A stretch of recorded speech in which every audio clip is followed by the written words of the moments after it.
আমরা স্লোগান দিচ্ছি, মিছিল করছি, কিন্তু আবার সেই সঙ্গে পুজোর মার্কেটিংটাও করছি কিন্তু ফাঁকতালে, সেই যেটা কিনা আমাদের কাছে এক্সপেক্টেড নয়।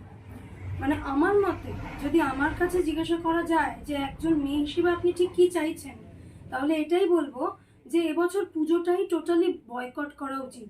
যদি মেয়ে প্রপারলি নিজেকে প্রমাণ করতে হয় তাহলে পুজোটা বয়কট করা উচিত। কারণ মাকে অসম্মান করে এবং তাকে নৃশংসভাবে হত্যা করে তারপর আবার তাকে আড়ম্বর সহকারে পুজো করা, এটার কোনো মানে নেই। আমার মনে হয় যে আমাদের সকলেরই এই উদ্যোগটা নেওয়া উচিত যে মা তো আসছেন এক বছর পরে, সত্যি তাকে পুজোটাও করা উচিত। তার অবশ্যই পুজো হবে, কিন্তু আমাদের প্রতিবাদ স্বরূপ যদি মায়ের পূজা সম্পূর্ণ অনাড়ম্বর, অন্ধকার এবং নিঃশব্দভাবে যদি করা যায় তাহলে সেটাই আমাদের প্রতিবাদের ভাষা হয়ে উঠতে পারে।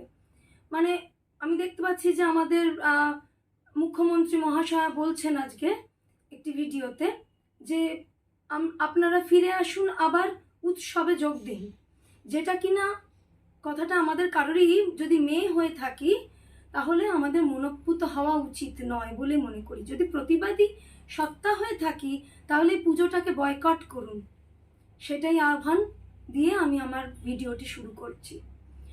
আপনারা পুজো বয়কট করুন, যাদের ঘরে মেয়ে রয়েছে তাদেরও উচিত পুজোটা বয়কট করা।